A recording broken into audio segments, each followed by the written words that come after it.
অস্ট্রেলিয়াকে তাদের মাটিতে ৯ উইকেটে হারিয়েছে বাংলাদেশ।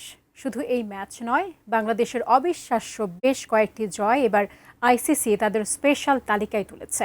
কিন্তু সেই ম্যাচগুলো কবে কোন ভেন্যুতে খেলেছিল বাংলাদেশ, বিস্তারিত জানাচ্ছেন বদিউজ্জামান মিলন।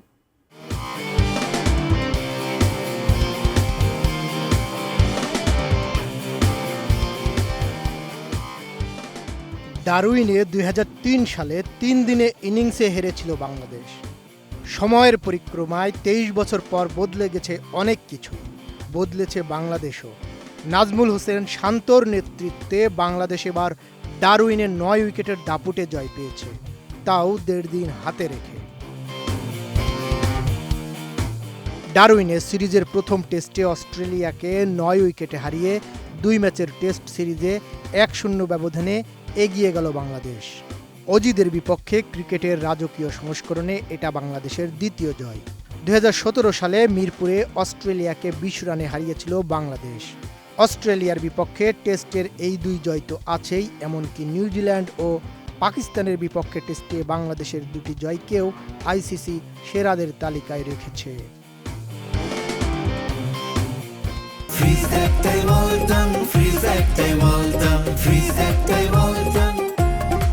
প্রথমেই ডারউইন। বাংলাদেশ দ্বিতীয়বারের মতো টেস্ট সিরিজ খেলতে অস্ট্রেলিয়া সফরে যায় এবার। সিরিজের প্রথম ম্যাচেই তারা নিজেদের ইতিহাসের অন্যতম স্মরণীয় জয় তুলে নেয়। ৯ উইকেটে জিতে ২ ম্যাচের টেস্ট সিরিজে ১-০ ব্যবধানে এগিয়ে যায় শান্তর দল। এরপর ২০২৪ সালে রাওয়ালপিন্ডি। এই সিরিজেই পাকিস্তানের বিপক্ষে তাদের মাঠে প্রথমবারের মতো জয়ের কীর্তি গড়ে বাংলাদেশ। নাজমুল হোসেন শান্তর নেতৃত্বে ১০ উইকেটের জয় তো পেয়েছেই, সিরিজে পাকিস্তানকে ২-০ ব্যবধানে ধবল ধোলাই করে বাংলাদেশ। এরপর নিউজিল্যান্ড। ২০২২ সালের জানুয়ারিতে বাংলাদেশ ক্রিকেট ইতিহাসের অন্যতম স্মরণীয় জয় তুলে নেয়। মাউন্ট মঙ্গানুইয়ে তৎকালীন আইসিসি বিশ্ব টেস্ট চ্যাম্পিয়ন নিউজিল্যান্ডকে ৮ উইকেটে হারায় বাংলাদেশ।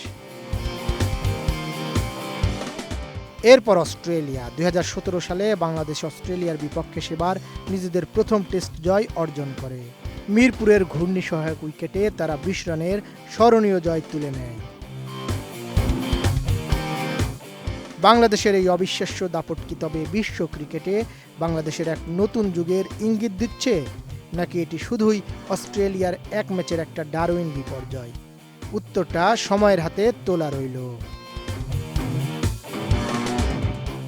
বদিউজ্জামান মিলন, এটিএন নিউজ।